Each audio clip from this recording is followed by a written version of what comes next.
কলিযুগ পাবন তারি কলির কলমৌষ গ্রন্থকারী দয়াল গুরুদেব, আজও কীর্তনের প্রারম্ভে আমি আপনাদের যুগল চন্দ্র স্মরণ তৎপরে মাধুর্য মণ্ডিতময় শ্রীরাম নববৃন্দাবনে উপবেশনিয়া সকল কৃষ্ণ অনুরাগী গৌর অনুরাগী ভগবত প্রেম মাধুর্য অনুরাগী সকল ভক্তের চরণে আমার দিনাধীন কাঙালের পক্ষ থেকে কোটি কোটি ধন্যবাদ প্রণাম। সবার চরণে জানাই এই অধমা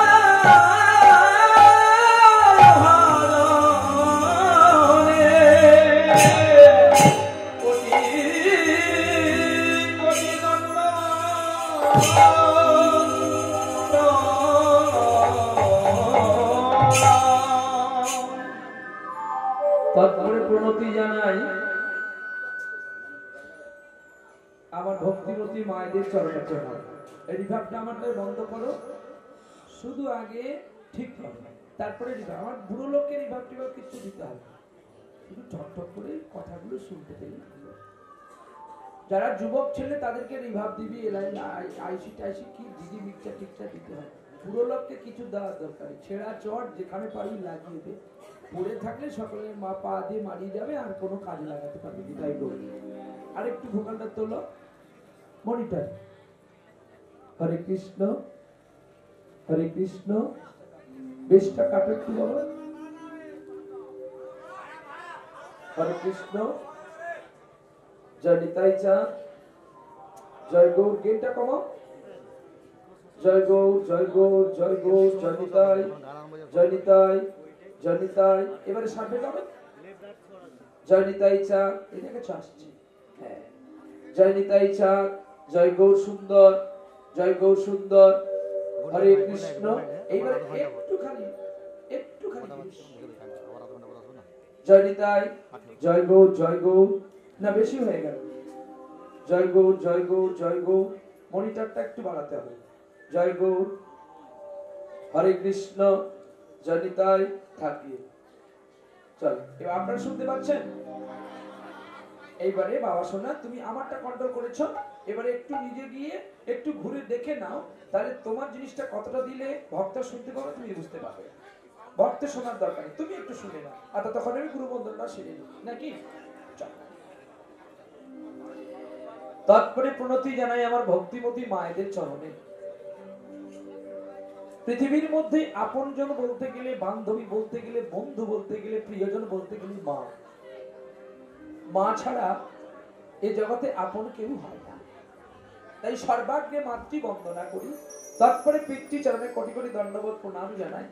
আপনারা আবার প্রশ্ন করবেন, বাবা যদি সর্বসার হয় তাহলে মা কি করে বড় হয়? সত্যি তো, বাবাই তো বড়। পৃথিবীতে বাবা ছাড়া সন্তান সৃষ্টি হয়েছে, কিন্তু মা ছাড়া সন্তান পৃথিবীতে আসে না। ভোগে ভোগে সৃষ্টি করে ভগীরথের জন্ম হয়েছে বটে, কিন্তু কোন পিতা পেরেছে মা ছাড়া একটা সন্তান পৃথিবীতে আনতে?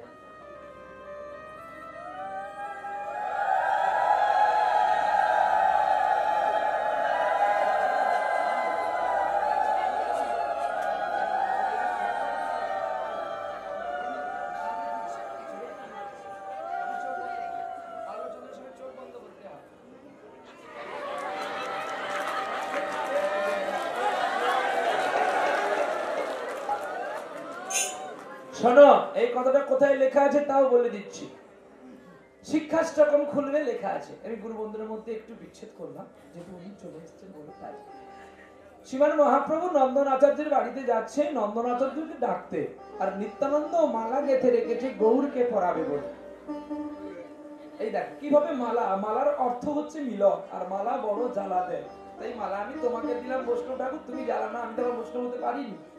বৈষ্ণবের চরণাশ্রিত নিয়েছি, যদি তার একটু কৃপার লেশ মাত্র আমি।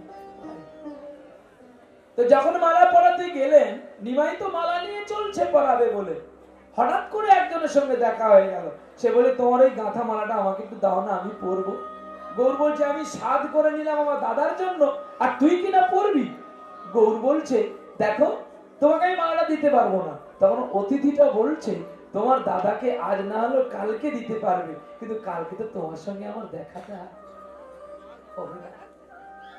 বহু অবাক হয়ে গেল, সত্যি তো কালকে যদি ওর সঙ্গে দেখা না হয়, মহাপ্রভু নিজে মালাটা পরিয়ে দিলেন ভক্তকে, পরিয়ে দিয়ে তাকে প্রণাম করতে চলছে, মহাপ্রভুকে সেই ভক্ত বলে তুমি বড় হও।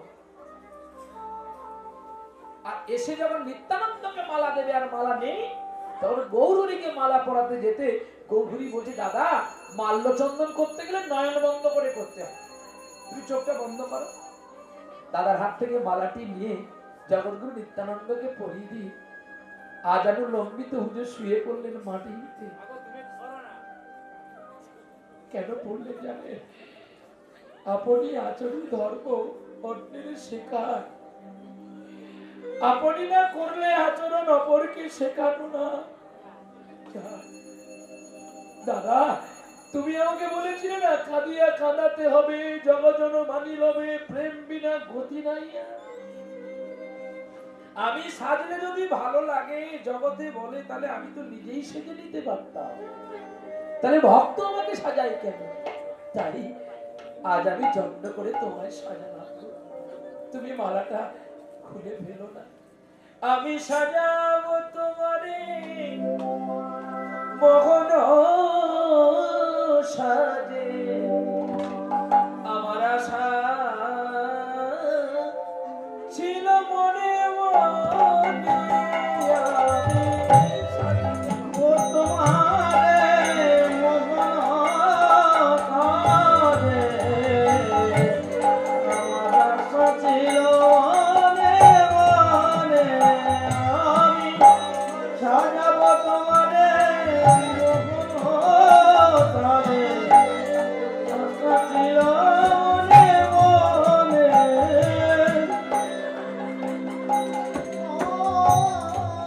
আমি সাজাবো, আমি সাজাবো, আমি সাজাবো তোমারে মোহন সাজে, আমার আশা ছিল মনে মনে, আমি সাজাবো তোমারে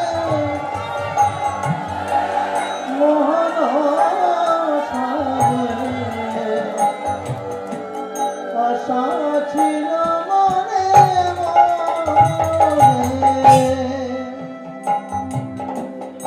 মিশাইয়া ভগতি চন্দনে মন কুসুম দেব তোমার চরণে, মিশাইয়া ভগতি চন্দনে গৌরী বলি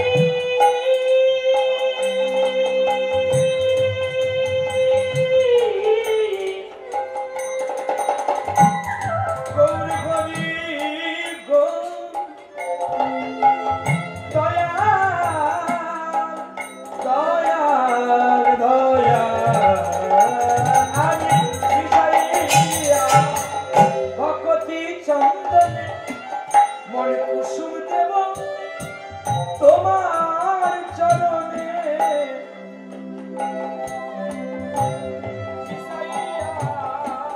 ভগতি চন্দনে মন কুসুম দেব তোমার চরণে,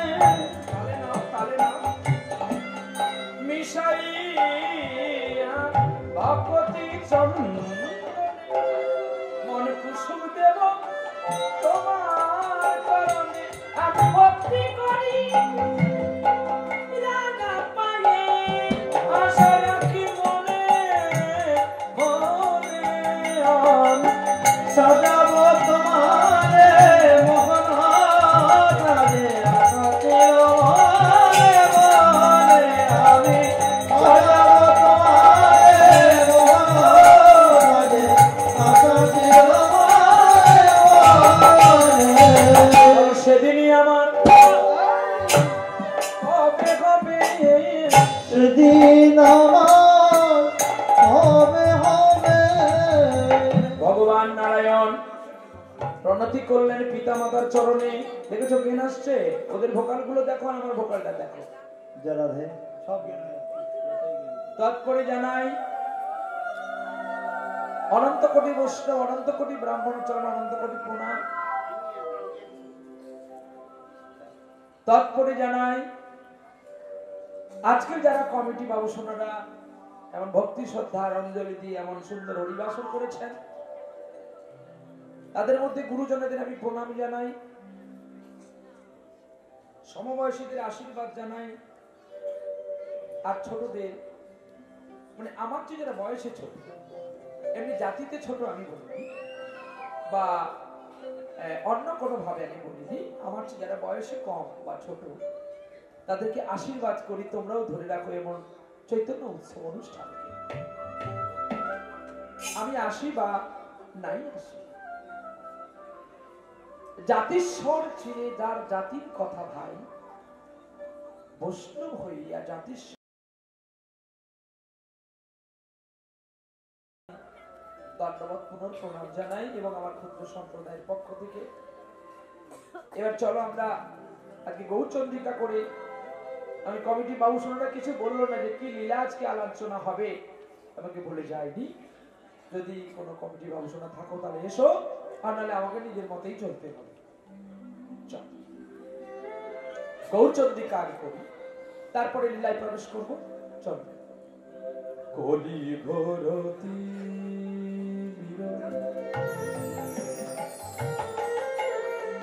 গোরাসল জগজন, কলি ঘোরতি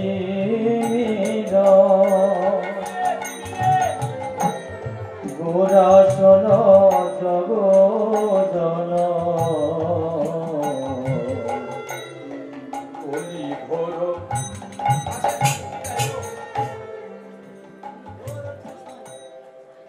আমি যদি না বুঝতে পারি আমি কি গাইবো বলো তো বাবা?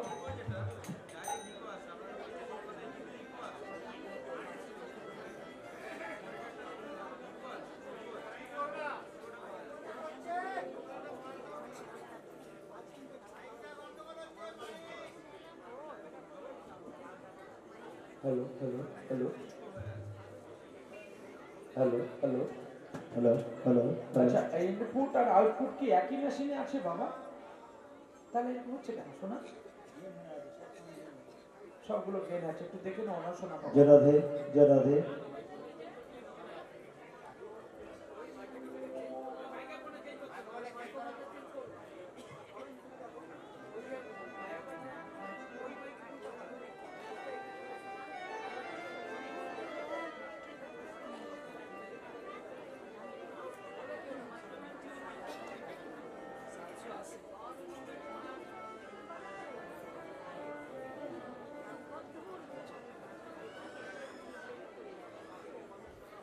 जय राधे, जय राधे, राधेश्याम, जय राधे।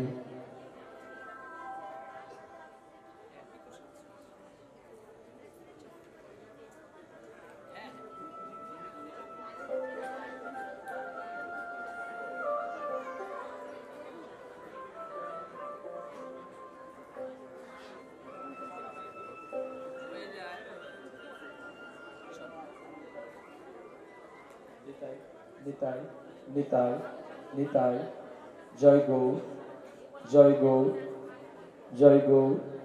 হরে কৃষ্ণ, গিনটা কাটো।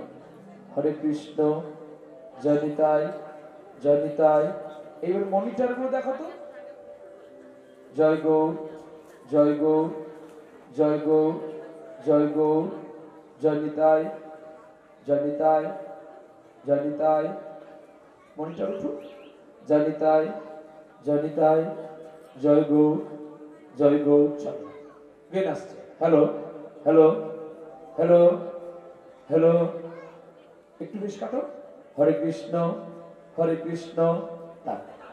এইভাবে চলো, যা হয় হোক, আর কি করবো। আমি এত বেশি সাউন্ড নিই না। কেন নিচ্ছি জানো তো? তোমরা যে ধুম শুনতে পাওয়া, তোমাদের জন্য আমাদেরকে বেশি সাউন্ড নিতে হবে। তৎকালীন দিনে দুম ছিল না, মাইকও ছিল না, গান হতো কি হয়। তোমরা দুম আরম্ভ করে করে নিতে যেন বেশি সময় নিতে হচ্ছে, আর একটু বেশি নিলে করে উঠে পড়ে। চল কলি ঘর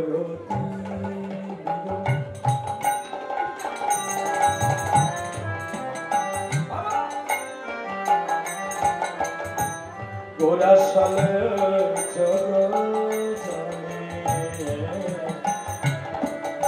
করব করব রঘুদূরে করব করব রঘুদূরে অসাধনে চিন্তা বিধি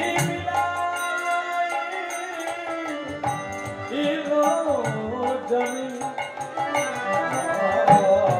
সাধনে চিন্তামণি বিধি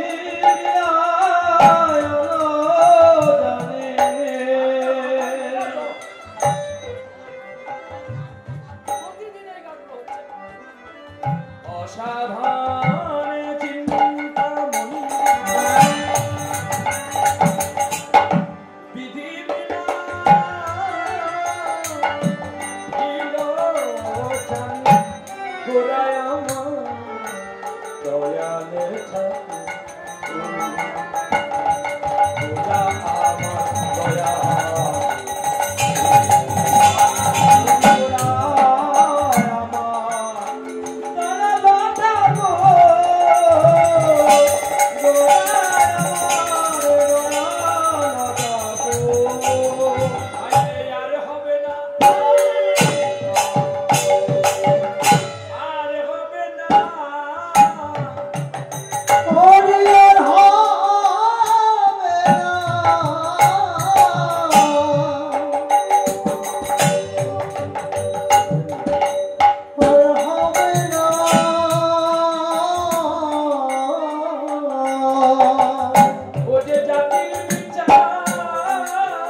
জিতাই জিতাই জয় গো জয় গো। গান আজকে আর হবে না, माइक टेस्ट करते 3.5 घंटा चले। मेरे लोग आ गए ना, मेरा बिल भी ले ले। मैं पहला बता दिया, मैं कश्मीरी एप्पल हूँ, मैं आंध्र का एप्पल नहीं, मैं इसको टिकट लगा कर बिकते करूँ। मैं सब यूट्यूब चैनल में बताते। আমি তো বলিনি তুমি আমাকে আরবি দাও ডিডি দাও, শুধু আমাকে কন্ট্রোল করে ঠক ঠক করে হোক তাই আমি গিয়ে যাব। তুমি যদি শুধু ঘোরাও বাবা হবে, আমি বেঁধে ঠিক করে দিলাম তুমি আবার ঘোরাচ্ছ, তাহলে তোমাকে আমি কন্ট্রোল করবো না, আমি গান গাইবো বলো। আর কীর্তন হচ্ছে রস, মানে ভাব। ভাব যদি বিঘ্ন ঘটে যায় না তাকে তো পাওয়া যায় না। বাজারে ডেবরা বাজারে আপনি গাড়ি কিনবেন বললে এখনই কতগুলো গাড়ি আসতে পারে, কিন্তু টাকা দেবো কই ভাব আনন্দ দেখি। ভাব জগৎটা তো সহজ জগৎ নাই, কীর্তনকে কীর্তনের মতো করে গাইতে হয়। কীর্তনে যদি কৃষ্ণ না আসে, যার কীর্তিত্ব আলোচ্য সে ব্যক্তি যদি না আসে, তাহলে কীর্তন করে লাভ কি? আর কীর্তনে আসলে আমরা কেন আসবো? কীর্তন হচ্ছে প্রেমের জগৎ। রসগোল্লা যেমন গামলার মধ্যে থাকলে তাকে দেখতে ভালো লাগে, পলি পেপারে যেমন ভালো লাগে না, ঠিক তেমনি কীর্তনের নয়নে যদি জল না থাকে, সে কীর্তন গায়ে অনেক ভালো, অনেক জ্ঞান আছে ঠিকই, কিন্তু কীর্তনের সময়। চলো, কারণ এইভাবে মাইক থাকলে তো আমি গান গাইতেও পারবো না, আর গাইবো না। কেন না, আমি একটা প্যান্ডেল নয়, প্রতিদিন গান আছে, তো আমি গলা নষ্ট করতে পারবো না। কালকে আছে আপনাদের ভোগপুর, পরশুদিন আছে মেচেদা, তারপর আছে আপনাদের তমলুক বর্গভূমিয়ার মন্দির। এই কয়েকদিনের তমলুক বর্গভূমিয়ার মন্দিরে গান করে গেছি, ব্রাহ্মণরা শুনে শান্তি পায়নি বলে পুনর্বার বুক করবো। তারপর চলে যাবো সুন্দরবন, প্রতিদিন গান আছে। তারপরে বৃন্দাবন, বৃন্দাবনে 12 দিন থাকতে হবে। তাহলে আমাদের প্রতিদিন চলছে, কার্তিকের 17 তারিখ থেকে গাড়ি চলছে বাবা। তাহলে আমরা যদি এরকম করে গলাটাকে না ঠিক করে রাখি, তাহলে আমরা চলবো কি? এই দেখুন, কথাগুলো শুনতে পাচ্ছেন তো? এটা বন্ধ, টোটাল বন্ধ হয়ে গেছে। আগে ঠিক করো, তারপরে গান গাইবো। দেখো বাবা, এই সেটা শোনা, মাথা একটু ঠান্ডা কর না, পাগল ছেলে, বোকা বোকা।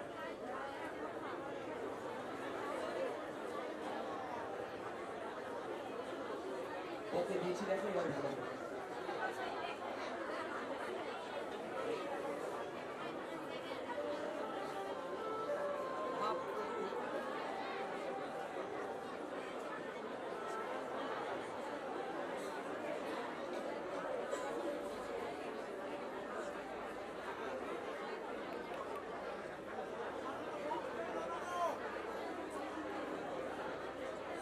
বাবা এই বড়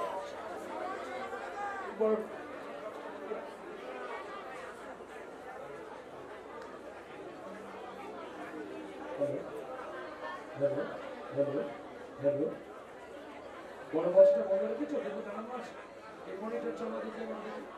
হ্যালো হ্যালো হ্যালো হ্যালো, হরে কৃষ্ণ হরে কৃষ্ণ হরে কৃষ্ণ, সার্ভে করো করো, হরে কৃষ্ণ হরে কৃষ্ণ, জয় বিকাইছা জয় বিকাইছা, জয় গুরু জয় গুরু জয় গুরু জয় গুরু, হরে কৃষ্ণ, জয় নিতাই জয় নিতাই। আর একটু উঠু তো, এটা থাকুক, একটু উঠু। জয় নিতাই জয় নিতাই, জয় গৌ। তোরা বেকার স্টেজে কেন? সে যদি গৌরাঙ্গ নাই ভজে, সে যদি গৌরাঙ্গ নাই ভজে, সে যদি গৌরাঙ্গ নাহি ভজে, সে যদি গৌরাঙ্গ নাহি ভজে, জানি ধানি পনি পম গরে গরে গম গর মাতা গরে সা, বেদ বিদ্যা সরদর্শন, সে যদি গৌরাঙ্গ নাহি ভজে, সে যদি গৌরাঙ্গ নাহি ভজে, বেদ বিদ্যা সরদর্শন, সে যদি গৌরাঙ্গ নাহি ভজে, সে যদি গৌরাঙ্গ নাহি ভজে, ওরে বিথাই তার এ জন্ম,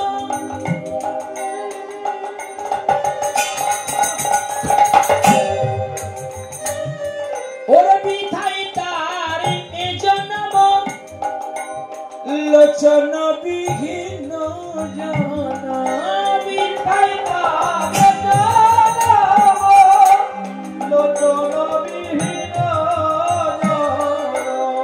দর্পণে অন্ধের কি বাঁকা, দর্পণে অন্ধের কি বাঁকা,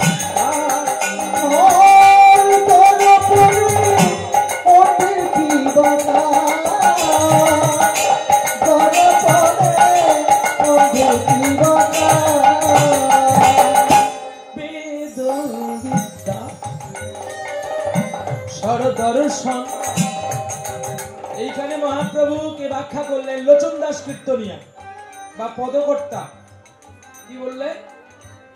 না, কি সুন্দর কথা গো, দেখো বলছে বেদ বিদ্যা, মানে যারা বেদ পড়েছে, যারা পুরাণ পড়েছে, যারা ভাগবত পড়েছে, তারা যদি সাধারণ মানুষকে মানুষ জ্ঞান না করে, এখানে ব্যাখ্যা করলো বেদ বিদ্যা সরদর্শন, সে যদি গৌরাঙ্গ নাই ভজে, যদি মানুষকে না মানুষ জ্ঞান করে, তাহলে সে কোন গৌরাঙ্গ ভজন করছে?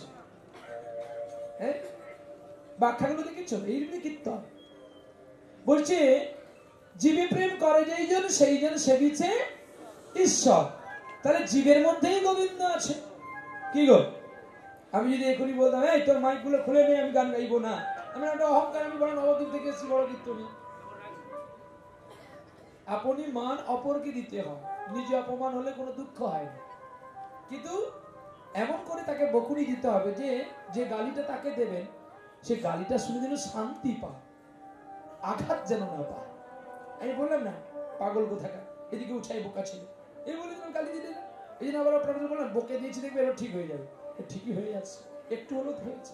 চলো তাহলে বেদ বিদ্যা সরদর্শন, আমি বেদ পড়লাম, পুরাণ পড়লাম, সবকিছু পড়লাম, কিন্তু মানুষকে মানুষ জ্ঞান করলাম না, তাহলে আমার দশাটা কেমন?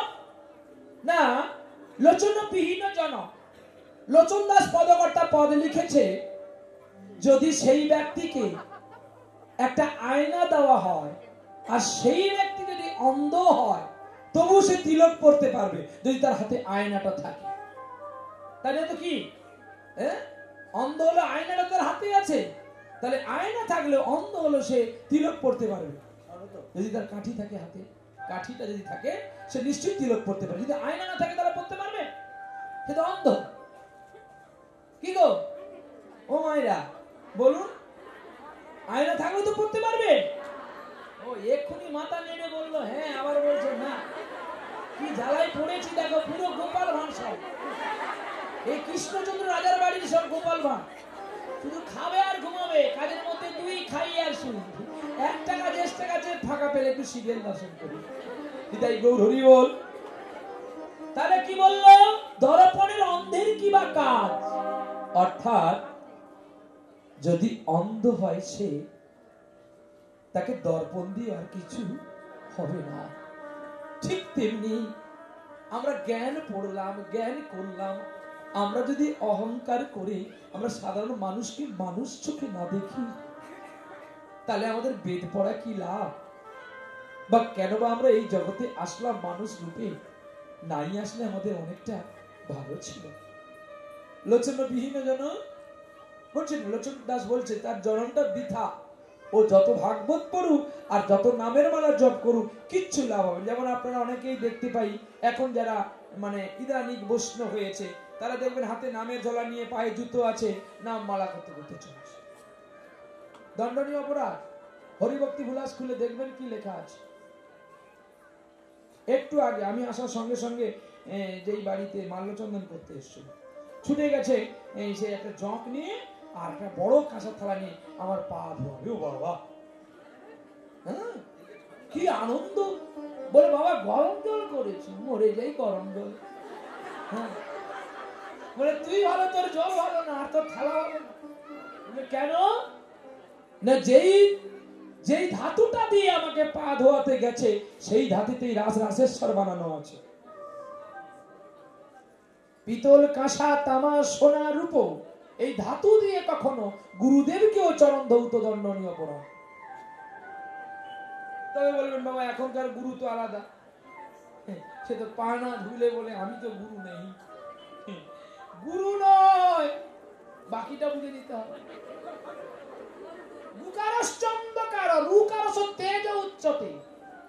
আচ্ছা, এই হ্যালোজেন লাইটটা আমার মুখে দিয়েছেন বলে আমার কষ্ট হচ্ছে, যদি সূর্যের মুখে দেওয়া হয় সূর্যের কত কষ্ট হবে বলুন? অনেক তো লাইট আছে, লাইট না দিয়ে এই বাঁদরকে দেখার জন্য ভালো করে হ্যালোজেন দিয়েছে, পরে আমি নামতে পারবো না, আমাকে ধরে নামাতে হবে। তাহলে এই লাইটটা যদি সূর্যের মুখে দেওয়া হতো তাহলে সূর্যের কতটা কষ্ট হতো? লাইট দেন, ভালো করে দেন, তাহলে আপনার তো কীর্তন শোনেননি, শুধু ভগবানকে লাইট দেখাচ্ছে যাতে তোর চোখে এমন লাইট থাকবে তুই যেন আর কাউকে না দেখতে পাস। নাকি সূর্যের দিকে যদি এই লাইটটা দেওয়া হয় সূর্যের জ্যোতি কমবে না বাড়বে? হ্যাঁ, সূর্যের চোখ একদম যাবে গিয়া। কালকে এই লাইটটা আমি নিয়ে যাবো। এই গোবিন্দ, গানের সাথে লাইটটা খুলে নিবি। এইটা যদি সূর্যদেবকে দেওয়া হয় না, পুরো আমাদের দেশটা হবে নরওয়ে। 6 মাস দিন 6 মাস রাত। এই রাত যেন তোমার আশায় বসে থাকে, কিন্তু সূর্যের দিকে এই লাইটটা দিলে সূর্যের কষ্ট হবে?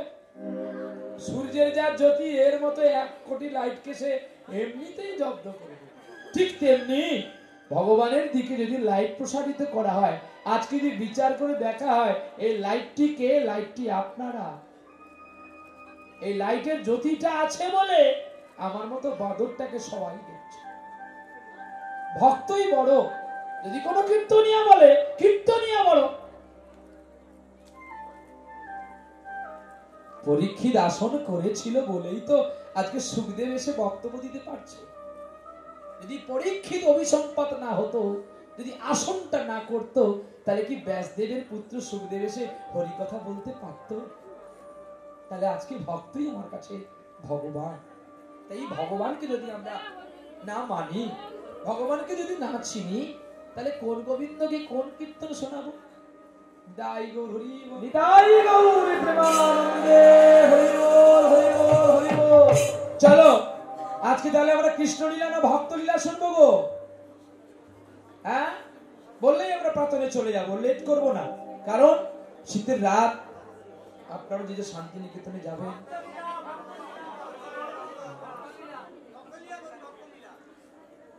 কৃষ্ণলীলা হবে না?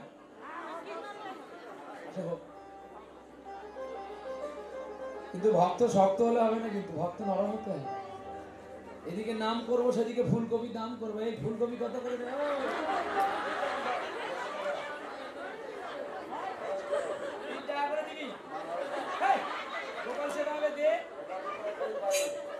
বিক্রি হবে না। হ্যাঁ গো, এখন যারা বাবাজি সেজেছেন এইরূপ করবেন না। এটা ভগবানকে অপমান করা হয়। প্রেম যদি করবি গোপনে করবি। চণ্ডীদাসও তো এরকম ঝোলাতে পারতো, রজকিনীর আমি এরকম হলাতে পারতো। আর পারতো ভক্ত কবি জয়, সে মহাপ্রভু আসা 400 বছর আগে এসেছিল, সেও করেনি। লোক দেখিয়ে প্রেম করলে প্রেম অমর হয় না, গোপনেতে প্রেম করলে প্রেম অমর থাকে। স্ত্রীর সঙ্গে গোপন কথা বলতে গেলে গোপন জায়গায় যেমন বলতে হয়, ঠিক তেমনি ভগবানকে স্ত্রীর চেয়ে বেশি ভালোবাসতে হয়। তাই ভগবানকে আমি যে কি জব করছি এটা আমার স্ত্রীকেও বলা উচিত। তাহলে সে যে পালিয়ে যাবে গো, আর সে যদি কোনোদিন চলে যায়, আর যে তোমার কাছে আমার কাছে আর আসবে না। চলো আজকে আমরা শুনি ফাঁসির মঞ্চে ভগবান। ভক্তের কথা শুনবো। মায়েরা যেহেতু বেশি আছে, মায়েদের উদ্দেশ্যে আজকে গাইব শিলাবতী নদীর তীরে বাঁকুড়া জেলার কথা আমরা শ্রবণ করব। সাধনা চরিত্র কিংবা ফাঁসির মঞ্চে ভগবান। চলো। লোচন কহিল মনের আশা,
এভাবে হয় না সঙ্গীত বাবা। জয় শচীনন্দন জয় গৌর হরি, জয় গৌর হরি, বিষ্ণু প্রিয়ার প্রাণ ধান মুকুন্দ লীলা করি ভারতরে নন্দ সুত হরি, নন্দ সুত হরি, ভুবনে প্রকাশ হন গুরু রূপ গুরু আত্মা গুরু প্রাণ গুরুতে জীবন, গুরু বিনা এ জগতে মোদে বিফল জগৎ, বিফলে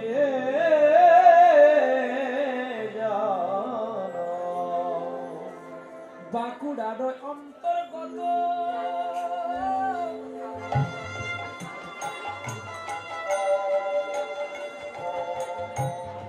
শিলাবতী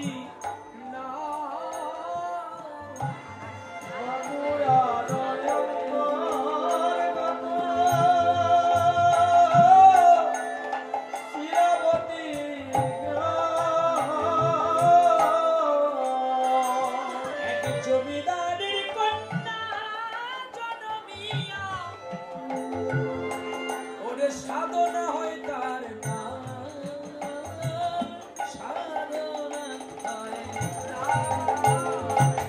সেই সাধনা কি পেল রে, সাধনা কি পেল রে, সাধনা জন্ম হওয়ার সঙ্গে সঙ্গে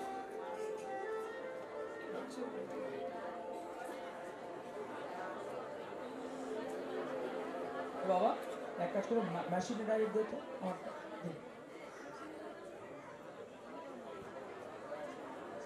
ওটা তুই যা এই উঠে দেখো দেখো ভোকালটা কি দেখ জানো এই যা মেশিন দেখতে জানো ভোকালটা দেখো আর কি দেখো যা এরপর যা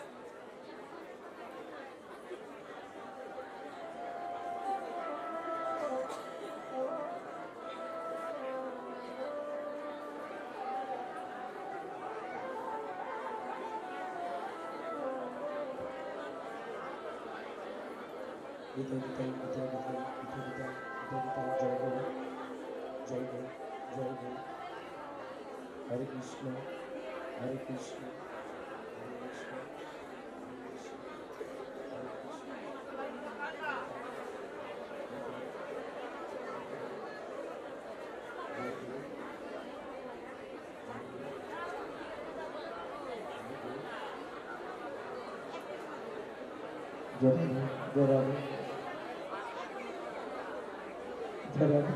हरि बोल हरि बोल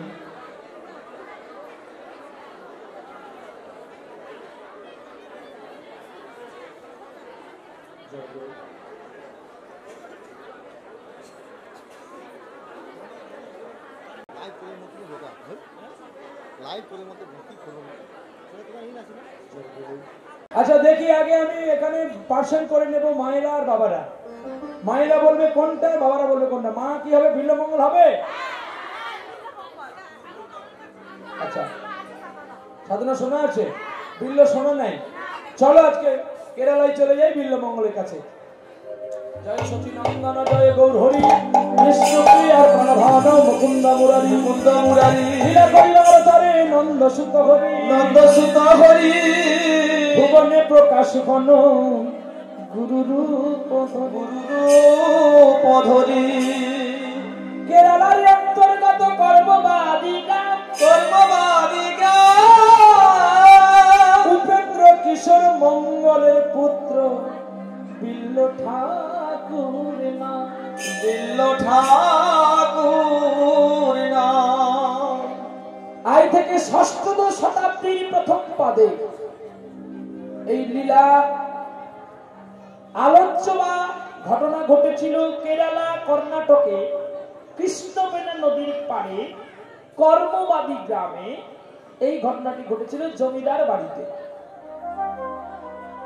বাবার নাম ছিল উপেন্দ্র কিশোর মঙ্গল আর উপেন্দ্রের দুটি ভাই ছিল একটি দেবেন্দ্র একটি উপেন্দ্র দেখুন উপেন্দ্র কিশোর মঙ্গলের দুটি ছেলে ছিল একটি সুরেশ একটি মহেশ আর বিল্লমঙ্গলের মা বাবার কোনো সন্তান ছিল না তখন বিল্লমঙ্গল জন্ম হয়নি ভগবানের কাছে বাবা মা আর্তনাদ করে কাঁদতে একটি পুত্রের জন্য এসো প্রেমের ঠাকুর কৃষ্ণ মুরারি মন্দিরে এসো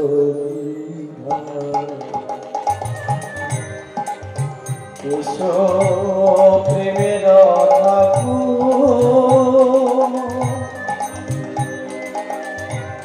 কৃষ্ণ মুরারি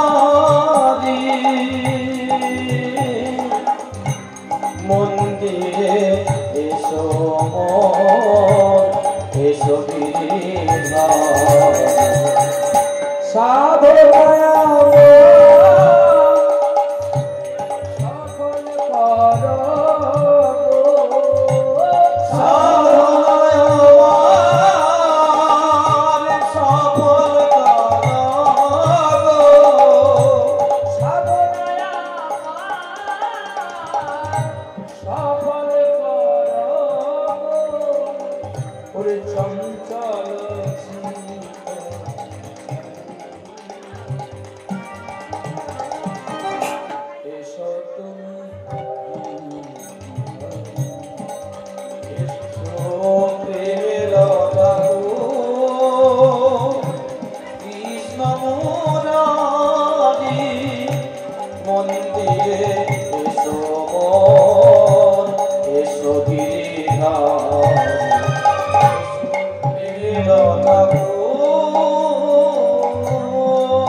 চঞ্চল চিত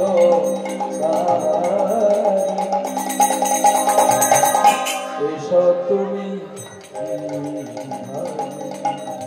এসো প্রেমের কৃষ্ণ মুরারি মন্দিরে এসো গিরিরা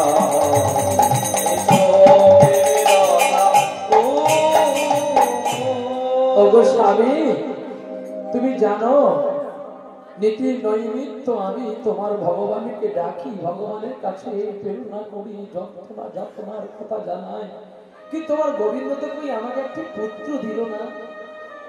জানো আজকের সভাতে আমি সরোবরে স্নান করতে যেতে সকলে আমাকে নিপুত্রী বলে গালি দিচ্ছে। চলো না গো, এই দেশে ছেড়ে কোথায় গেলে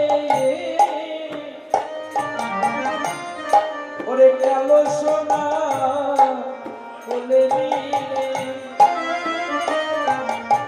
এই দেশে ছেড়ে কোথায় গেলে কালো সোনা বলে নিলে। ওগো দয়াময়ী গো, তুমি যে দেশে যাও না কেন সব দেশের মানুষ তোমায় নিপুত্রী বলে গালি দেবে।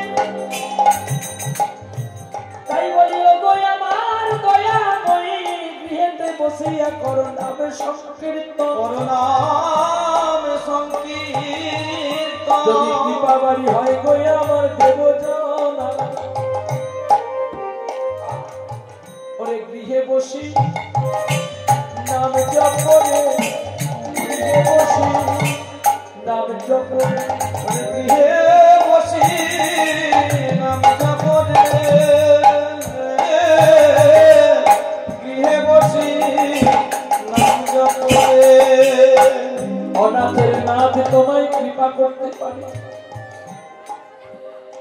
মা আমার দয়াময়ী গোবিন্দকে ভক্তি প্রাণে ডাকে, জগতে পিতার কাছে কাঁদে আর বলে আমায় একটি পুত্র দাও। রাধারানী কেঁদে উঠলেন, গোবিন্দকে বলছে ও শুনছো? আমি শুনতে পাচ্ছি, তবে কেন কেন দাও না বলতে পারো? জানো রাধে, জানো রাধে কেন দিই না? আমার কাছে সবাই চায়, আর চাওয়ার পরে আমাকে সবাই ভুলে যায়। দয়াময়, তোমার কাছে ওরা ভুলে যায় বলে কি তাহলে তুমিও জগৎকে ভুলে যাবে? ভুললো না, গর্ভবতী হলো মা, গর্ভের ভেতরে সন্তান এলেন, আর মাও নিষ্ঠাকারী নিষ্ঠার ব্রত নিয়ে সন্তানকে বড় করছে। গর্ভবতী মা হতে গেলে মাতৃ হারাদি দণ্ডনীয় অপরাধ বলে ডাক্তারবাবু বলেছে। ডাক্তারবাবু আসলে ভালো প্র্যাকটিক্যাল করেন, তাই বলেছে। কি গো কয়াধু কি যখন প্রহ্লাদকে কোলে নিয়েছিল সে কি মাছ কাঁকড়া ডিম খেয়েছিল? বলুন না। সুদন্তাকে যখন কোলে নিয়েছিল তার মাকে মাছ কাঁকড়া ডিম পেঁয়াজ খেয়েছিল? নিশ্চয়ই না। তাই খায়নি বলে একটা ভালো ছেলেকে কোলে আনতে পেরেছে, যার কৃপায় যার প্রচেষ্টায় আজকে সারা বিশ্ব আপ্লুত কন্দন করে। কোথা তুমি প্রহ্লাদ মহারাজ, কোথা তুমি সুদন্তা ভগবান, একবার করে আসো। ঠিক তেমনি আমাদেরকেও এমনি সচেতনার পথ দেখতে হবে। দেখতে দেখতে আমার মা গর্ভবতী হয়েছে, 9 মাস 10 দিন হয়ে গেল। এন কালে আর 1 মাস বাকি, যেই 10 মাস 10 দিন পূর্ণ হয়েছে। আর পূর্ণের দিনে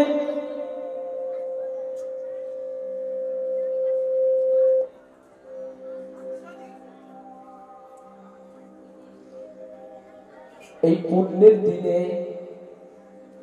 মা কলসি নিয়ে জল আনতে চলেছে। তৎকালীন দিনে এত নলকূপ ছিল না, তৎকালীন দিনে ছিল কুয়ো আর কুয়ো থেকে জল তুলে মায়েরা জীবিকা নির্বাহ করত। ভাগ্যের পরিকল্পনা অটুট করে দিলেন। মা গর্ভবতী অবস্থাতে জল আনতে যেতে পথের ধারে গর্ভ যন্ত্রণা শুরু হয়ে গেল। আর যেই গর্ভ যন্ত্রণা শুরু হয়ে গেছে, অমনি মাটির কলসি ফেলে দিয়ে মা মাটির মধ্যে শুয়ে পড়লেন। আর কাছে ছিল একটি গাছ, সেই গাছটির নাম হচ্ছে বেল্ল গাছ বা বেল্ল বৃক্ষ। ওই বেল্ল বৃক্ষের তলায় একটি ছেলেকে জন্ম দিয়ে মা চির বিদায় নিয়েছিল। রক্তে রাঙা হয়ে গেছে বৃক্ষ তলার মাটি। আত্মীয় স্বজন সকলে এসে ছেলে হয়েছে বলে নাড়িটা বেঁধে নাড়িটা কাটলো, বলছে তোরা বসিয়েছিস কেন, উলু দে, শঙ্খ বাজা।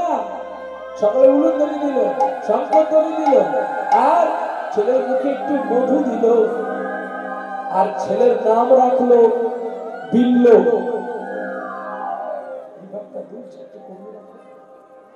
হ্যাঁ, একটু বিভাগটা কমিয়ে রাখো, গেন আসছো, গেনটা কমাও। ছেলের নাম রাখলো বিল্ল। আর সেই মা ধরিত্রীর বুকে নিঃশেষ ভাবে পড়ে আছে। অচৈতন্য মা পড়ে আছে দেখে ছুটে এলেন উপেন্দ্র কিশোর মন্ডল। বাল্যকালে মা বাবাই বন্ধু হয়, আর যৌবনেতে স্ত্রী বন্ধু হয়, আর বার্ধক্য দিনে ভগবান বন্ধু হয়। কিন্তু এটা জানবে, যখন কারো স্ত্রী চলে যায় সে মানুষটাও কিন্তু সুখে নাই, আর যে মানুষটা স্বামী চলে যায় সে মানুষটাও সুখে নাই। কিন্তু এই জগৎ সংসারে সকলেই আমরা সুখে আছি। হারিয়ে গেলে দুঃখ নাই, আর আমাকে ছেড়ে চলে গেলেও দুঃখ নেই। কেন, এখন মডার্ন যুগ হয়ে গেছে। কিন্তু না, যে যাকে সত্যিকারে ভালোবাসে, যখন দয়াময়ী চলে গেছে, উপেন্দ্র জানে না যে চলে গেছে আমাকে ছেড়ে, কোলে নিয়ে কাঁদছে, বলছে দয়াময়ী আমি জানি একটি ছেলেকে জন্ম দিতে গিয়ে একটি মায়ের কত কষ্ট হয়। দেখো, এইটা তোমায় কোলে নিয়েছি, তুমি যেমন আমার একটু পরে আমার খোকা বিল্লকে কোলে নেবে, এই দেখো আমি তোমায় কোলে নিয়েছি, একটু জল আনো না গো, একটু জল দাও না আমার দয়াময়ীর মুখে। দয়াময়ীর মুখে জল দিচ্ছে, দয়াময়ী আর কথা বলছে। চলে গেছে গো, যে চলে যায় সে তো আর কোনোদিন ফিরে আসে। দয়াময়ী তুমি কি করলে, তুমি কি করলে,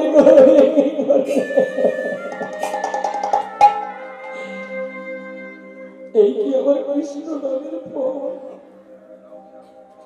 আমি যে তুমি এতখানি ভালোবাসতাম, তার কি প্রতিদান তুমি এটাই দিলে?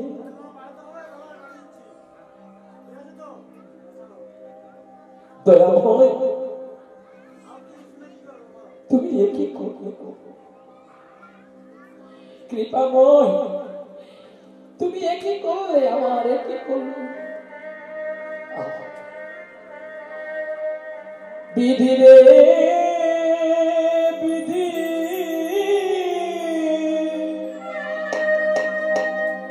ও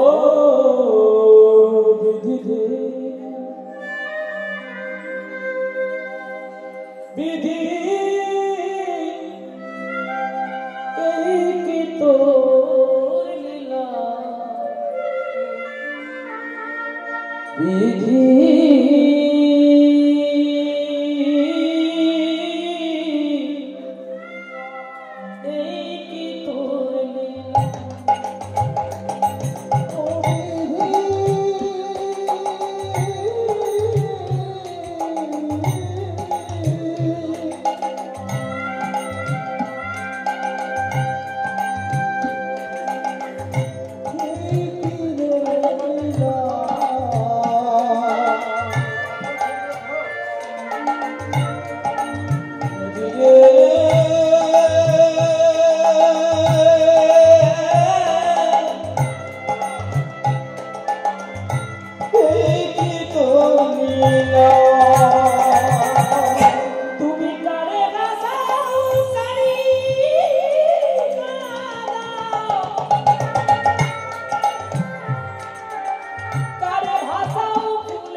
চোখের জলে বুক ভাসিয়ে কাঁদছে উপেন্দ্র। আত্মীয় স্বজন সকলে মিলে এসে উপেন্দ্রের কোল থেকে দেহটাকে নিয়ে সকলে খাটিয়ার পাশে বেঁধে চলছে শ্মশান। আর শ্মশান ঘাটে গিয়ে তারা সকলে কাষ্ঠ দিয়ে চিতা সাজিয়ে চিতার উপরে তুলে দিয়েছে। দোষ তোমার কিছু নেই বাবা, মেশিনের ডিস্টার্ব হয়ে গেছে, মিক্সচারের ভীষণ প্রবলেম, মিক্সচার টানতে পারছে না বললে হবে। তুমিও কষ্ট করছো বা যে ছেলেটি বসেছিল বাবু সঙ্গে সেও চেষ্টা করছে। মেশিন কোন দিন সাথ দেবে সেটা বলার কষ্ট বাবা। কোন দিন এর চেয়ে খারাপ মেশিনও ভালো হয়ে যায়, কোন দিন ভালো মেশিন দিয়েও হয় না বাবা। এটা কিছু করার না, যাত্রী কোন দিন কেমন সার্ভিসিং করবে তিনি চল কিচ্ছু বোঝা যাচ্ছে না। আমি কিচ্ছু শুনতেও পাচ্ছি না, আর কিছু না শুনতে বলে কি করে গাই হচ্ছে। আপনারা শুনতে পাচ্ছেন? এখানে কোনো মনিটর চলছে না, সবগুলো বন্ধ আছে।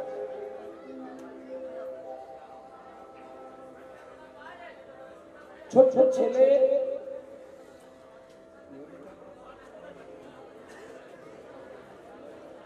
হ্যালো হ্যালো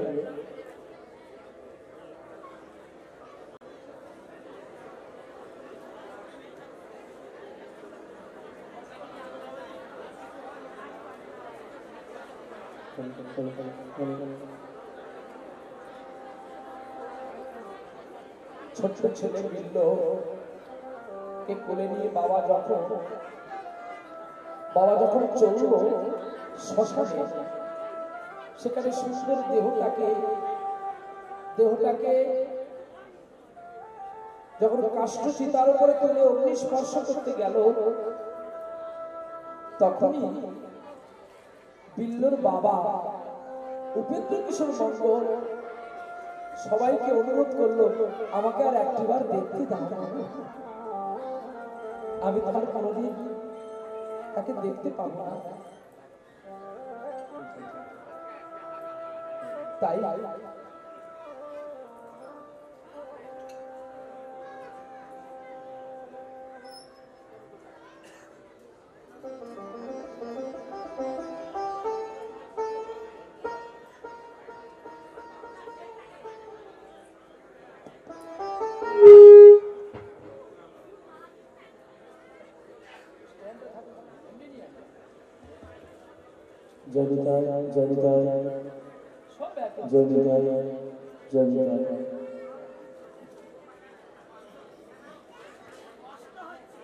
কি হয়ে জানেন তো, ভাব জগৎ তো কোন আকর্ষণ করতে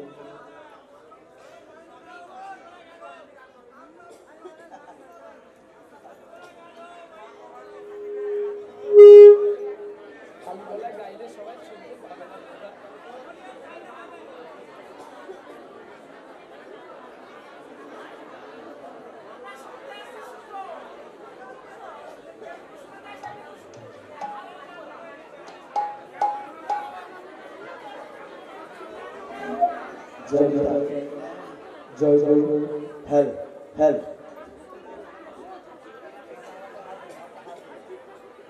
জয় নিতাই।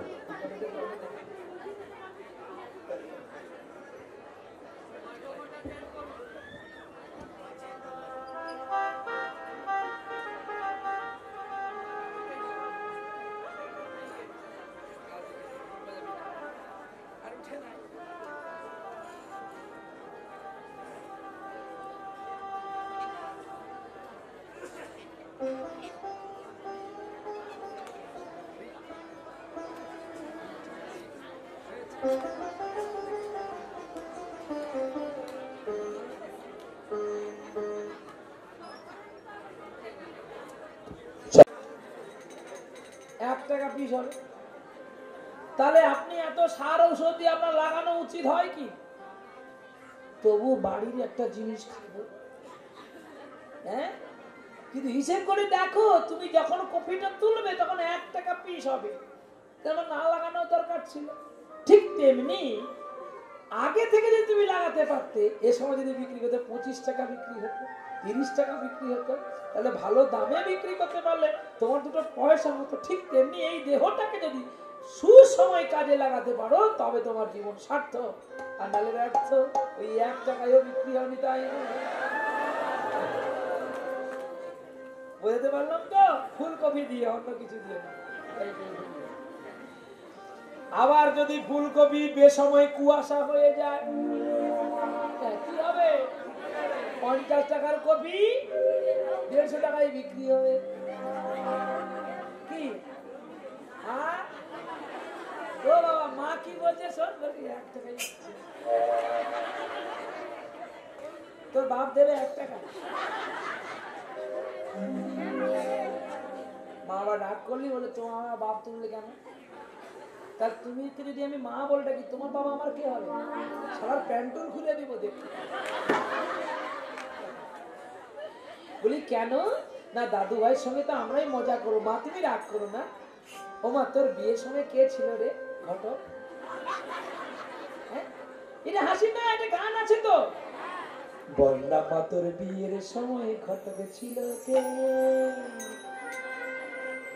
এমন সুন্দর রাজ্য থেকে, এমন সুন্দর রাজ্য থেকে ঘটনা ঘটায় যে, ঘটনা ঘটায় যে। বলনা মা, তোর ঘটক ছিল কে? বলনা মা, তোর বিয়ের সময় ঘটক ছিল কে? বলনা মা, তোর বিয়ের সময় ঘটক ছিল কে? এমন সুন্দর রাজ্য থেকে ঘটনা ঘটায় যে।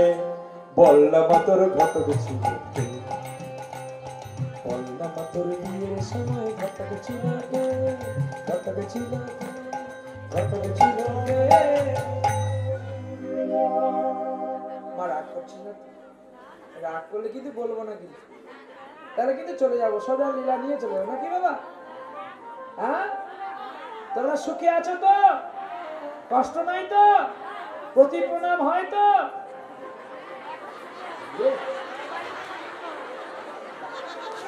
কি গো, এইবারে সকলে কেন হাসছো? স্বামীকে প্রণাম হয় তো? তারা স্বামীকে প্রণাম করেন, হাত তুলুন। তারা স্বামীকে মারেন, হাত তুলুন। মারেন না? আচ্ছা, আপনারা কেউ, মানে আমি একটু কথাটা যা সত্য, কিন্তু হয়তো আপনারা একটু আনন্দে হাসছেন, আমার কোনো দুঃখ নেই, কিন্তু কথাটাকে শুনতে হবে যে প্রহ্লাদ যে কথাগুলো বলে একদম বাস্তবের সঙ্গে শাস্ত্রের কতটা মিল আছে, এগুলো জানতে হবে, তবেই তো কীর্তন। দেখো একটু পরিষ্কার। আমি বললাম আপনারা প্রতীকে ভালোবাসেন, প্রণাম করেন, আপনারা সকলে হাত তুললেন। কোন দিন প্রণাম করেন একটু বলুন, একজন বলুন। আমি সবার কথা শুনবো না। যেমন ভাতের হাঁড়িতে মায়েরা একটা ভাত টিপলেই বুঝে নেয় যে পুরো হাঁড়িটা হয়ে গেছে।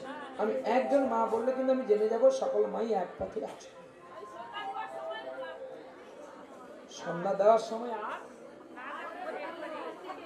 সকাল বেলায় প্রণাম হয়। ঠাকুর তোর পায়ে গড় করি রে। আচ্ছা, আপনারা বলুন, আপনাদের প্রণাম করে সকাল বেলায়? ঘুষ নিয়ে বলবেন না, আর সম্মান রাখার জন্য বলবেন না সত্য মেয়ে বজায়াতে, সত্য এক পায়ে দাঁড়িয়ে আছে, চতুর্দিকে পাপ ঘিরে রেখেছে, কিন্তু তবু সত্য পড়ে না। ওইটা বললে কিন্তু আমি মিথ্যা কথা মানতে পারি না। সকাল বেলায় করেন না সন্ধ্যা বেলায় করেন, এটা আমি বলতে পারি। আচ্ছা, আপনারা যখন আপনার স্বামীকে খেতে দেন তখন আপনার স্বামী আপনার কাছে কেমন লাগে?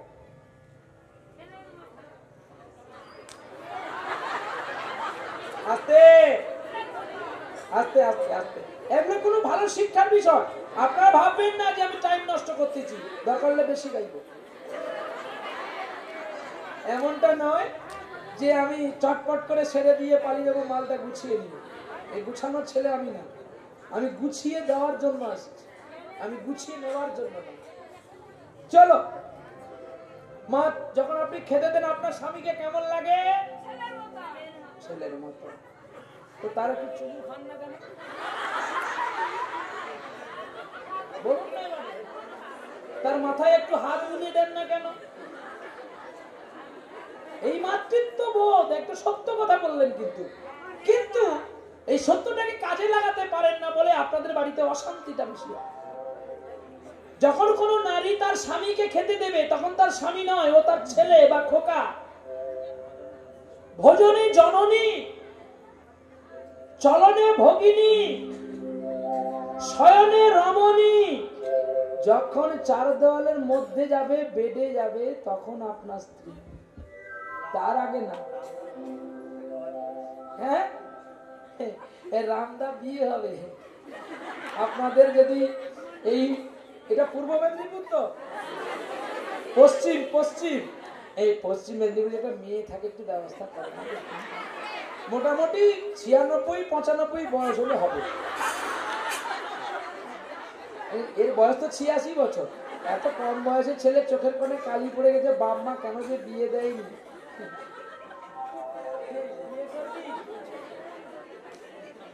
বলে 170-80টা গান করতেছে, সব জায়গায় বলছে বিয়ে। যদি মেয়ে না পাই তাহলে আমি বলবো না কেন? কি মেয়ে পেলে তোর বিয়ে দিতাম।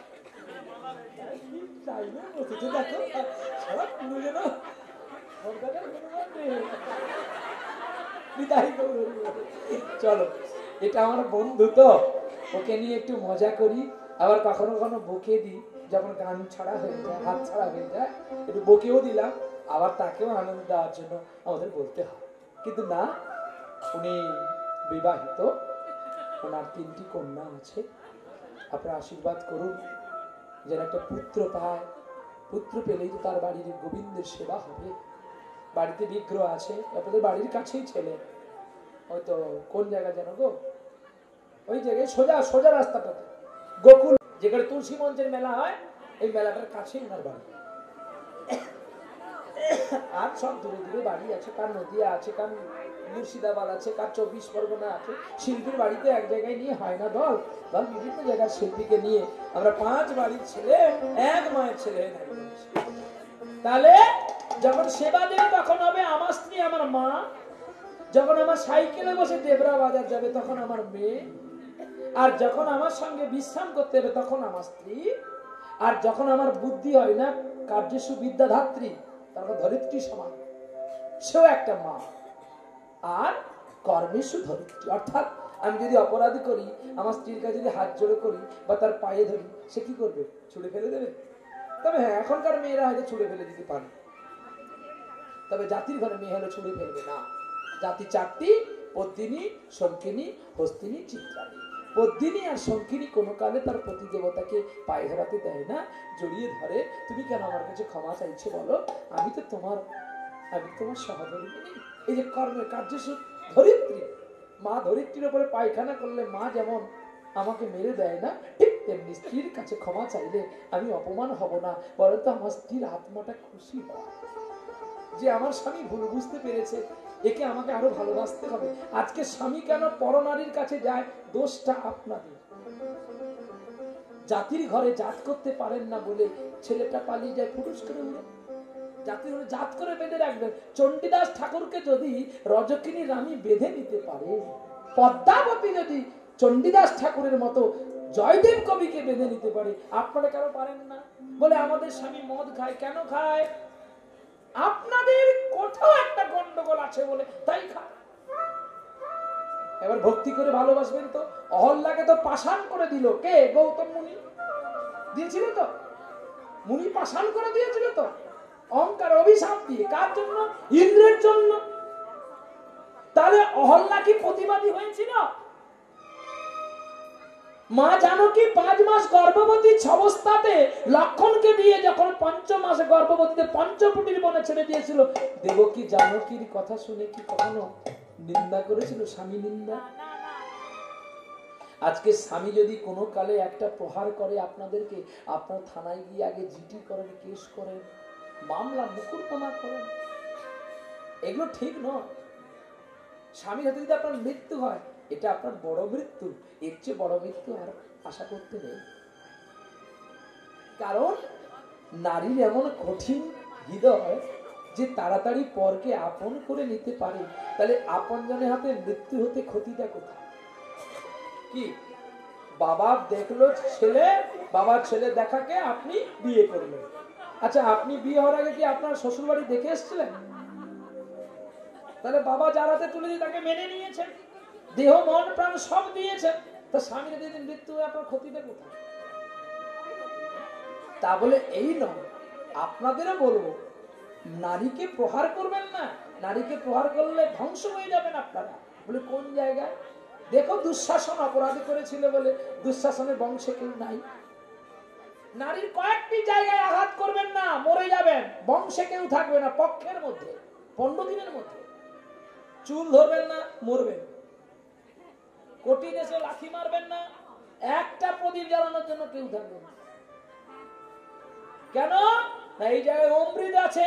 অমৃত ভাঁড়ে যদি লাথি লাগে, ভগবানের মুখে লাথি লাগে, আর ভগবান তাকে আগে বিনাশ করে সুদর্শন। সমুদ্র মন্থন কালে অমৃত উঠেছিলে, আর সেইখানে মোহিনী রূপ ভগবান ধরিলা, মুখে আর বুকে আর কোটি দেশে লগাইলা। আপনারা দেখে নেবেন উৎকল ভাগবত, তাদের লেখা আছে। আর ধীরে ধীরে অসুরের কাছ হইতে চলিতে লাগিলা, আর অমৃত ছাড়িয়া অসুর নারীর পিছনে চলিলা। কি গো, কোটি দেশ দেখে ভুলে গেছে। তাই ওই জায়গায় অমৃত আছে, ওই জায়গায় আঘাত করতে নেই, প্রণতি করতে হয়। দেবী প্রবন্নে প্রসাদে হরে গৌরী। আচ্ছা, মায়েরা নয় প্রণাম করে, কি করে না? আচ্ছা বাবা, তোমরা মায়েদের প্রণাম করো? হ্যাঁ না বলবেন? না তো না বলবেন। হ্যাঁ, কি বলছিস? বলে বাবা সত্যি সত্যি এ তো নতুন কীর্তন। এ তো কীর্তন করেনি, শুধু আগ দিকে বাগ দিকে গিয়ে চলে যাচ্ছে না। কি গো? বলে লীলা কখন হবে? বলে তোদের লীলাটাকে শেষ করি, তারপর ওই লীলাই যাব। সারা রাত্রি তো পড়ে আছে, রাত্রি তো শেষ হয়। কি গো, চলো আপনারা প্রণাম করেন, হ্যাঁ কি না বলবেন? কি বাবা, আপনারা প্রণাম করেন স্ত্রীকে? বলে না বাবা। করা হয় কি? করবেন, না হলে মরবেন। করবেন, না হলে তাড়াতাড়ি মরবেন। বলে কেন বাবা তুমি এই কথা বলছো কেন? যারা করেছে তারা বেঁচে আছে, যারা করেনি তারা। তোমার জমার ঘরে তো আর জমা নাই, জমার ঘর থেকে হয়েছে লয়। তাহলে তুমি তাড়াতাড়ি যাবে জমা লয়। আর জমার ঘর থেকে যদি সঞ্চয় রাখতে হয়, প্রসিদ্ধ প্রবীণে গৌরী, তাকে প্রণাম করা জানতে হয়। এটা আমার মুখের কথা নয়। আপনার বাড়ির পেছনে কাঁদালে একটা ছেলে ছিল যে প্রতিদিন জবা ফুল তুলে তার স্ত্রীকে প্রণাম করত, যার নাম রামকৃষ্ণ পরমহংসদেব। তাহলে আমি নাই মিথ্যাবাদী, প্রহ্লাদ টাকা নিয়ে ছুটে পালিয়ে যায়, কিন্তু রামকৃষ্ণ তো টাকা নিয়ে কীর্তন করেনি। সে তো বসে বসে দেবীকে পুজো করেছিল।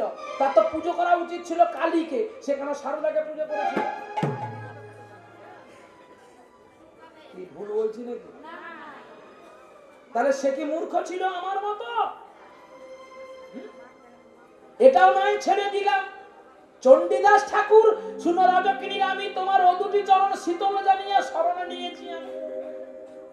আচ্ছা, এটা নাও ছেড়ে দিলাম। আপনাদের মন্দিরে যে দাঁড়িয়ে আছে গো, ওই যে কালো কেশটা,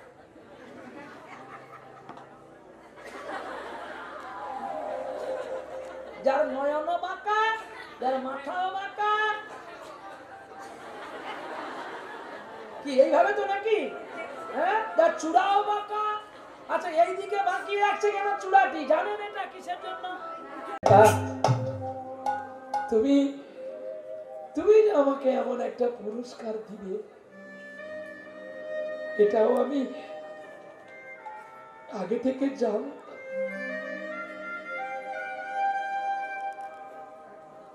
দুনিয়াটা শুধু স্বার্থে, মানুষ আর সে তো নেই কো মানুষ।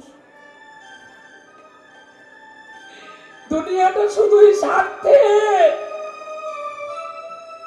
চিন্তা, তুমি ঠিকই বলেছো চিন্তা, ঠিকই বলেছো।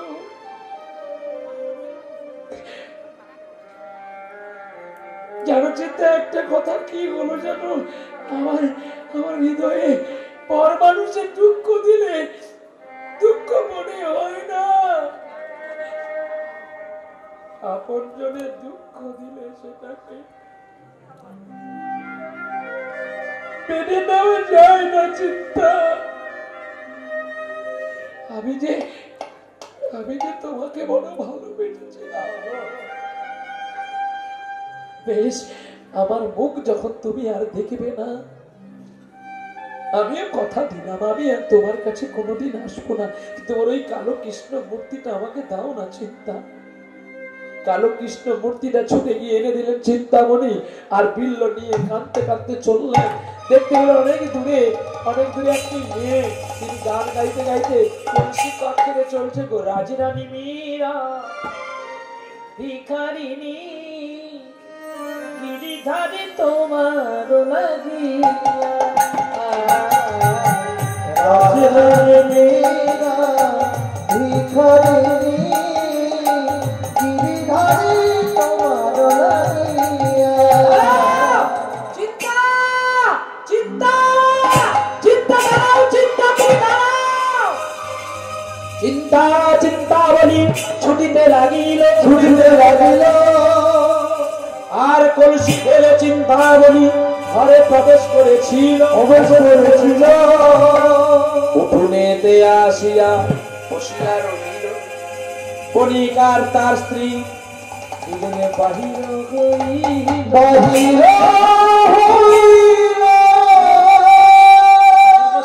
ঠাকুর মশাই, আপনি রান্না করুন, আপনি আজকে আমার বাড়িতে এসেছেন, কত সৌভাগ্য।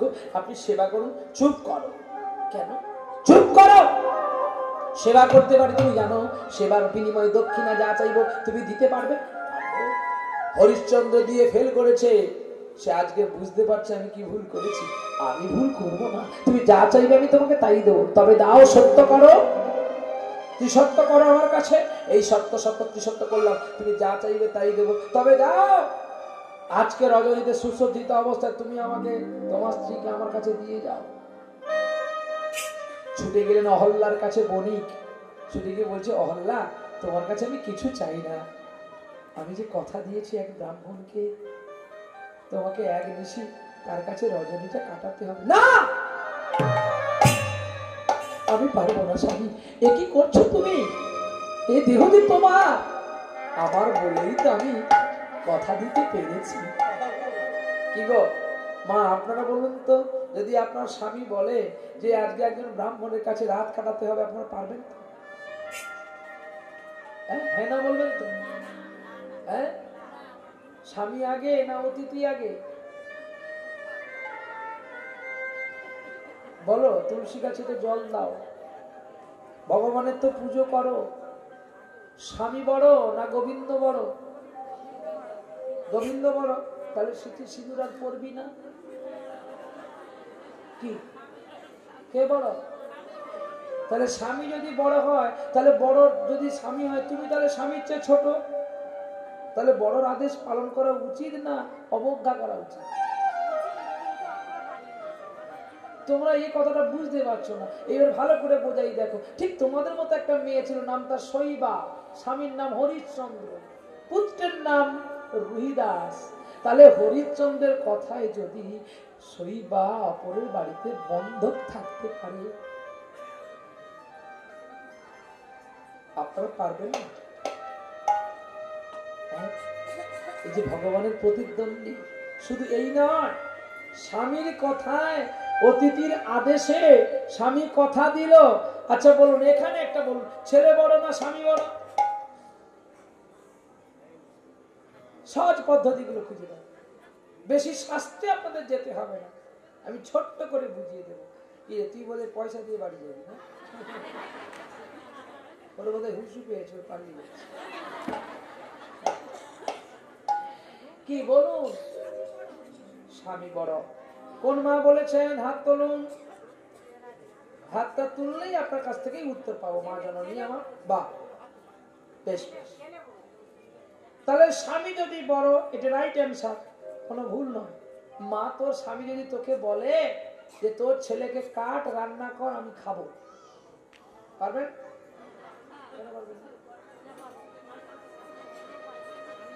কি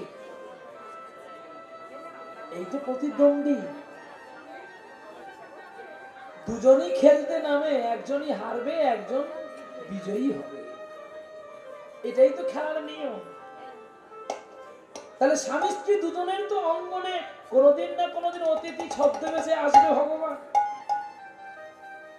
আর দেখবেন তার বাড়িতে আসে যে বেশি করে তাকে চেনে, বেশি করে ডাকে, বেশি করে সম্মান করে, বেশি করে ভালোবাসে, তারই ক্ষতি করে, আর তার বাড়িতেই গোবিন্দ ছুটে আসে। গোরা কুমোরের কাহিনী শুনে নেবেন, কি দেওয়া আছে। বিঠলদেব নিজেই আসলেন শেষ জীবনে। তাহলে গোরা কুমোরের কাছে শুধু তাই নয়, দানবীর দাতা কর্ণ, তার তো একটাই ছেলে ছিল, নাম কি? বিষকেতু। যখন অতিথির কথায় বিষকেতুকে ধরে নিয়ে আসলো, ধারালো বঠির কাছে রেখে রাজা কর্ণ তার স্ত্রীকে আদেশ করলো, এই ছেলেকে কেটে টুকরো টুকরো করে রান্না করো, আমি অতিথির সেবা দেব। সে কেমন মা গো, যে স্বামীর কথায় ধারালো বটিতে নিজের ছেলের গলাটা কেটে দিয়েছিল। ছটপট করছিল ছেলেটা, পরে হাত কাটলো, পা কাটলো, দেহটা কাটলো, টুকরো টুকরো করলো, মাংস করলোকে রান্না করে যখন ভগবানের কাছে নিয়ে গেলেন, অতিথির কাছে, কি চোখে জল কেন? আমি কাটছি, আমার ব্যথা আসবে, তোমরা তো কাটবে না বলে, তোমরা কেন কাঁদছ? তোরা যে মা, তাই তোদের গায়ে লাগবে বলেই তো এই কথাটা বলছি। যারা মা হয় তারাই কথাগুলো শুনলেই তো নয়ন বিগলিত। যারা মা নয় তারা কাঁদবে না। যারা গর্ভযন্ত্রণা পেয়েছে, বুকের সুধা দিয়েছে, তারা অনুচিত্তে কাঁদবে। ঠাকুর, কি তোমার লীলা, তুমি আমার ছেলেকে শেষ করলে। চুপ করো, বলতে নেই, কোন দান দিয়ে বলতে নেই গো, বলতে নেই। চলো, রান্না করে যখন মাংস টুকরো গুলো নিয়ে অতিথির কাছে এসে ধরলো, অতিথি নারায়ণ তখন বলছে, আমি যে ছোট্ট বালক ছাড়া খাই না। দাদা কর্ণ হাত জোড়ো করে বলছে, আমার তো একটাই ছেলে গোবিন্দ দিয়েছে, আর সেই ছেলে যে তোমাকে আমি রান্না করে দিয়েছি, আমার তো আর ছেলে নাই। ওই তো অনেকগুলো ছেলে খেলছে, দেখ না বেলুন নিয়ে, ওদের কাছ থেকে একটা ছেলে ধরে নিয়ে আয়। যখন যখন বিষকেতুর কাছে ওই ছেলেগুলো যখন খেলছে, দাদা কর্ণ যখন তার স্ত্রীকে নিয়ে ছুটে যায়, দেখে খেলার মাঠে কেটে দেওয়া ছেলেটা খেলছে।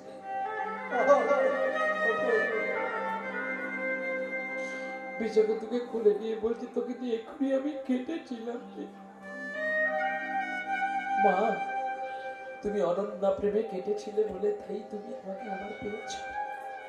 চলো। বাড়ি এসে যখন দেখলে সেই মাংসের থালা আর নেই, হয়ে গেছে 56 ভোগ 36 ব্যঞ্জন আর শঙ্খ চক্র গদা পদ্মধারী চতুর্ভুজ বাহু নারায়ণ। বলতো, যদি তারা ছেলে কেটে দিতে পারে, তুমি তোমার দেহটা একটু দিতে পারো না? আমি জানি তুমি আমাকে ভালোবাসো ঠিকই, তবে সোনার জন্য, শাড়ির জন্য ভালোবাসো, বাস্তবে হৃদয় দিয়ে ভালোবাসো না। বলো তো, সবাই তো সুখী হতে চায়, কেউ সুখী হয়, কেউ হয় না।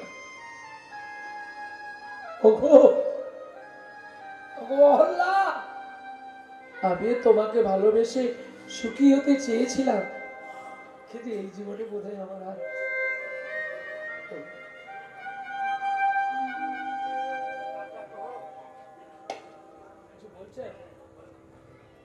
আসরে গন্ডগোল করলেই তো আমার কান যাবে ওইদিকে। করোনা এখন আর নেই, মুখে মাস্ক লাগানোর দরকার নেই। যত ভয় করবেন তত করোনা ঘিরে ধরবে। হরি কথা, কৃষ্ণ কথা এত মধুময় যে কথার মধ্যে কোনো কথা বলতে নেই, তাহলে আমরা আনমনা হয়ে গিয়ে আপনাদের সময়গুলো নষ্ট হবে। চল তাই দেখতে দেখতে ঠিক অহল্যা কথা দিল যে আমি এক রজনী কাটাবো, আর বিল্ল কৃষ্ণমূর্তি রেখে দিয়ে সন্ধ্যাকালে চৌকট পেরোতে শুরু করেছে, আর দরজার সম্মুখে বলে দিল দৈব, দাঁড়াও দাঁড়াও বিল্ল, এতদিন আমি তোমার সব অপরাধ শুনেছি, আজ আর নয়। এবারে আজকে তুমি বেছে নেবে কোনটা নেবে আর কোনটা ফেলে দেবে। একদিকে তোমার কামিনী কাঞ্চন, আর একদিকে তোমার কৃষ্ণ প্রেমধন। দেখো তুমি কি নেবে।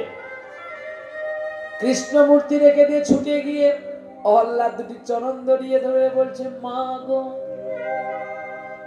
আমি ভক্তি যাবার চাষ করেছি হৃদয়ের উদারে, আমি ভক্তি যাবার চাষ করেছি হৃদয়ের উদরে, আমি ভক্তি যাবার চাষ করেছি হৃদয়ের উদানে, আমি বাইরে তোরা মামা বলে বস না আমার কোলে,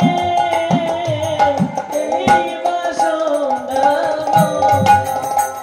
আমি ভক্তি যাবার চাষ করেছি হৃদয়ের উদরে, আই বধূ আমি ভক্তি যাবার চাষ করেছি হৃদয়ের উদরে। আয়না তোরা বোঝ না মেরে মা বলে, ওরে মায়ের কোলে ঘুমাই ছেলে যাতু না পাবে বলে, এই বাসনা মনে। আমি ভক্তি যাবার চাষ করেছি হৃদয়ের উদরে, আমি ভক্তি যাবার চাষ করেছি হৃদয়ের উদরে। মা মা বলে যখন ডেকে উঠলো, তখন আর ওই ভালোবাসার কামের আগুন আর নেই। সন্তান মাকে কোলে নিয়েছে, বড় ময়লা জমেছে মনে, বড় ময়লা জমেছে মনে,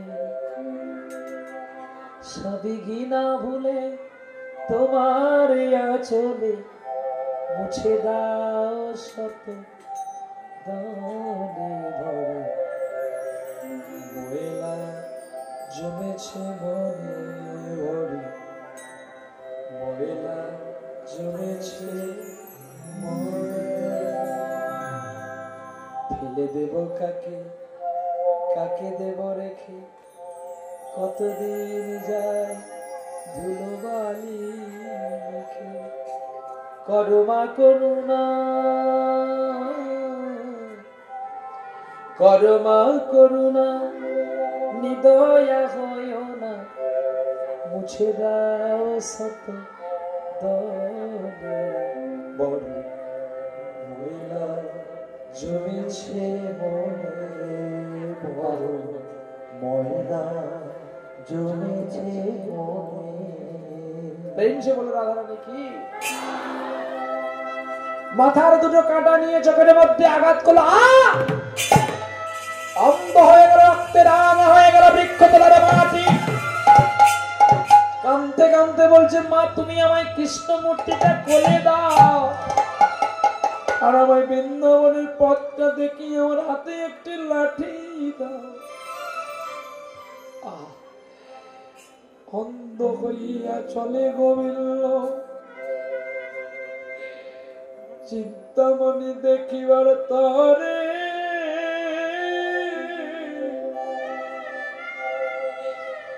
চলতে চলতে উচটে খেয়ে যায় যে পথে পড়ে, যায় যে পথে পড়ে, আমায় পার করো গো পারেনি দয়া, আমায় পার করো গো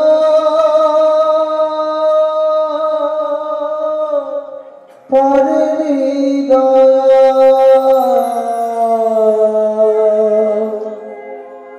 আমায় পার করো গো পারেনি দয়া।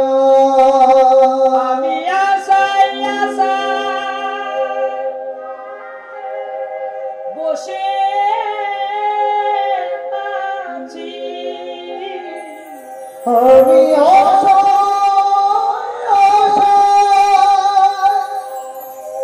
বসে আছি, তোমার কৃপা বলে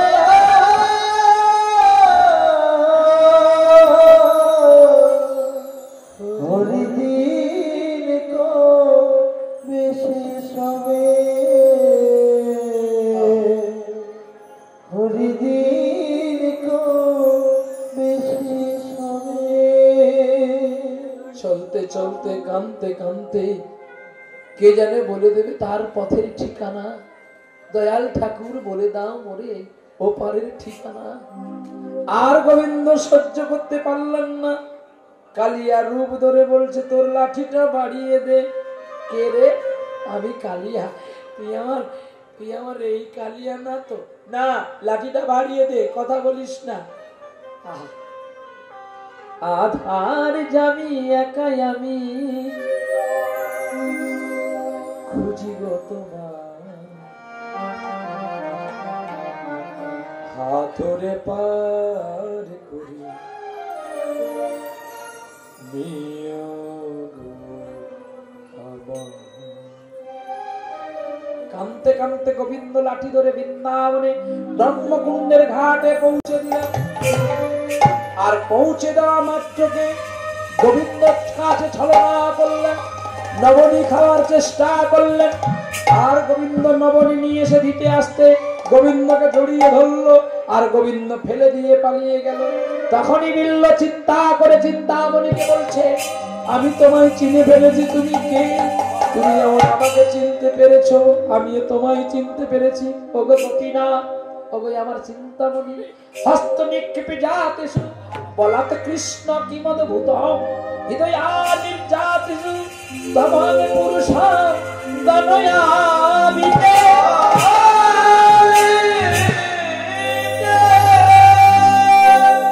তুমি যখন আমাকে নিলে না, আমাকে কৃপা করলে না, আমার এই ব্যতীত পরানা রেখে কি হবে বলতে পারো? জীবনে আমি মাকে পেলাম না, বাবাকেও পেলাম না, আত্মীয় স্বজন প্রতিবেশী কেউ আবার একটু ভালো চোখে দেখলো না। জানো চিন্তামণি, আমি একটা মেয়েকে ভালোবেসেছিলাম, নাম তার চিন্তামণি। সেও আমায় আঘাত করলো, আর তুমি আমায় ছুঁড়ে ফেলে চলে গেলে। তবে আর কেন মিছে খেলবো? ছাপ দিয়ে পড়তে গেলেন বৃন্দাবনের যমুনার জলে, আর ছুটে গোবিন্দ জড়িয়ে ধরলেন। বিল্ল, এ কি করছো তুমি? আমি তো ওই পরীক্ষা করেছিলাম, বলো তুমি কি চাও? আমি তোমায় একটু দেখতে চাই। পদ্মহস্ত যেই বুলিয়ে দিলেন গোবিন্দ, অমনি বিল্ল নয়ন ফিরে পেল। আর এই দেখতে দেখতে 12টা বছর কেটেছিল বিল্ল ঠাকুরের। আর 12 বছর পরে চিন্তামণি খুঁজতে খুঁজতে চলছে গো, তার বিল্ল কোথায় আছে। ভালো করো ভালো করো ঠাকুর, তুমি আমার ঠাকুরকে ভালো করো। গাইতে গাইতে বৃন্দাবনে নিধুবনে আসিয়া সারা বৃন্দাবনে খোঁজ করে না দারে পাইয়া, ব্রহ্মকুণ্ডের ঘাটে দেখো দেখিতে পাইল, ছুটিয়া আসিয়া তারে জড়িয়া ধরিল। এখান থেকে দূর হয়ে যাও, তোমাকে আমার দরকার নেই। দৈব নিয়ে বলছে, শোনো বিল্ল, তুমি যাকে দূর হতে বলছো ওই ছিল বলে তো আজকে তুমি আমাকে পেয়েছো। না, কখনো না। শোনো বিল্ল, মানুষ কখন আমাকে পায় জানো? যখন সে ঘাত প্রতিঘাত আগুনে জ্বলে ওঠে। আর ঘাত প্রতিঘাতের আগুনে জ্বলে ওঠার পরে যদি সে আমাকে না ভুলে, তখনই সে আমাকে পায়। চলো, চিন্তামণি যদি তোমাকে আঘাত না করতো, তুমি আমাকে পেতে না, তুমি আমাকে পেতে না। যাও, আমি কথা দিলাম আমি তোমার কাছে কাছে থাকবো। আজ থেকে তুমি লিখবে মূর্খ হয়ে একটি গ্রন্থ, নাম হবে কৃষ্ণ করুণামৃতমঞ্জরি। চলো, যাও, ব্রজের বাড়িতে বাড়িতে ভিক্ষা করো, আর ভিক্ষার জন্য রান্না করে আমার আর রাধারানীর সেবা দাও। এইবারে বিল্ল আর চিন্তামণিকে সঙ্গে নিয়ে ব্রজবাসীর ঘরে ঘরে ভিক্ষা করছে। আমার মুষ্টি ভিক্ষা দাও গো সবাই, প্রভুর সেবার করে আমায় মুষ্টি ভিক্ষা দাও গো সবাই, প্রভুর সেবার করে মুষ্টি ভিক্ষা দাও গো সবাই, প্রভুর সেবার করে। চিন্তামণি সঙ্গে করি মাগে ভিক্ষা তারে বাহারে, আমার মুষ্টি ভিক্ষা দাও গো সবাই, প্রভুর সেবার করে আমার মুষ্টি ভিক্ষা দাও গো সবাই, প্রভুর সেবার করে। এইখানে রাখিলাম কীর্তনের নামের লহরী, বছর ভরে সবাই মিলে একবার বলুন হরি হরে কৃষ্ণ হরে কৃষ্ণ কৃষ্ণ কৃষ্ণ হরে হরে, হরে রাম হরে রাম রাম রাম হরে হরে, হরে কৃষ্ণ হরে কৃষ্ণ কৃষ্ণ কৃষ্ণ হরে হরে, হরে রাম হরে রাম রাম রাম হরে